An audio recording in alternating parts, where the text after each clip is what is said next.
Okay, like I was saying before, when I learned the Tai Chi, I didn't learn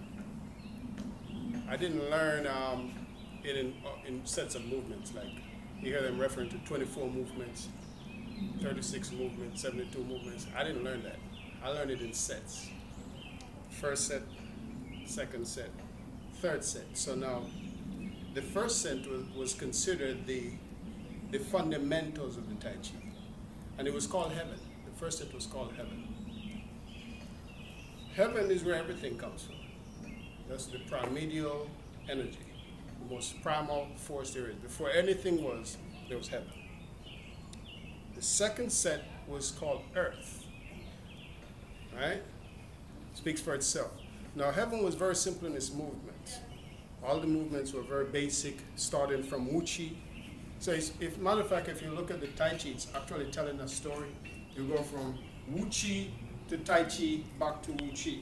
For instance, the first set, how I learned was the first set, you start off with the Wu Chi position. Wu Chi means simply before Chi. And you start off with the feet together, which was called Wu Chi. Then you separate. This is called the separation of the primordial force into yin and yang. Now when you step over, notice the beauty of this Tai Chi is that it's trained in the natural gait right away. It's like when you fight, you don't really get in a stance to fight. So it teaches you to respond naturally, like how you walk or you step. This is called your natural gait. So you start with your natural gait, activating the muscles. So you step over. So now you got the balance of yin and yang working in harmony together. That's what you learn in the first set. So you start telling a little story about the primordial force, how heaven come into being. Before heaven, you got Wu Chi. You go from Wu Chi to Tai Chi. So you got movements now, sending Chi to the four limbs. You sit. Is it? Learn how to root yourself, sending your Chi into the ground, become rooted. Alignment. That's what you learn with the Tai Chi. Raising up from the ground, so you get that bounce back. You get feedback from the ground. Raising the hands, raising both hands, sitting back. If you're flexible or strong enough, you can sit deep into the posture, see, with the back straight. And it's not necessarily to be this deep, but if you're strong enough from years of holding the posture, you can sit there. Right? Raising up, turning, and then you make your Tai Chi bow. That's what you get in the first set. Then you get, ward off, roll back, press and push, which is the first movement, which is called single grass power stick. Now you go from first set, second set, which is called earth. So heaven gives movements to earth. Heaven beget earth. Then the third set is called man. There's no woman in there anyway. But there is.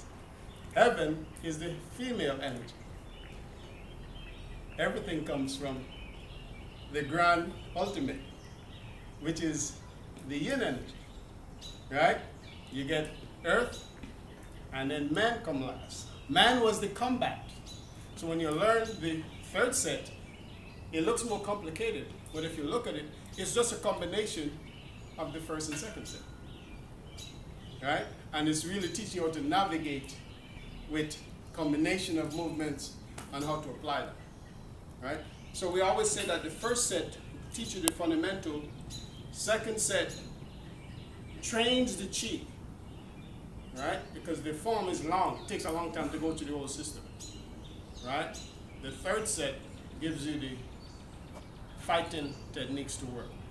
Like for instance, if like single whip for instance, what you're learning in the first set,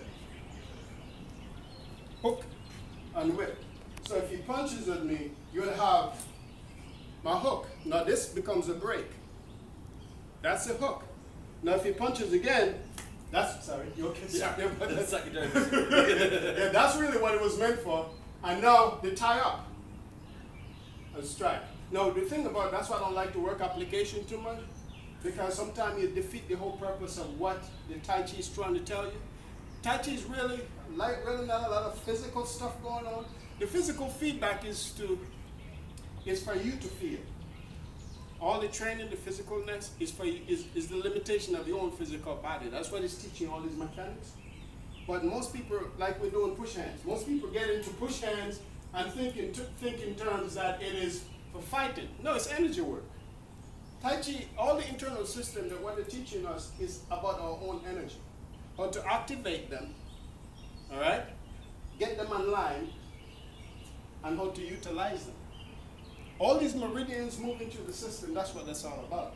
So Tai Chi is not, yeah, it's physical because you need the physical body to, as a vehicle for the movements of energy, right?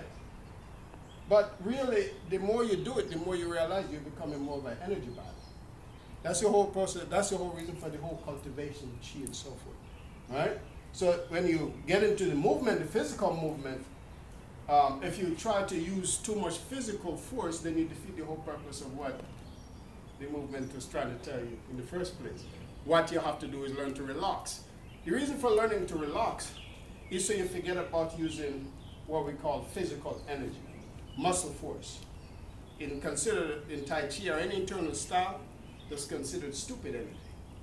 Now you see people lift weight and look like this. That's called silly stupid energy.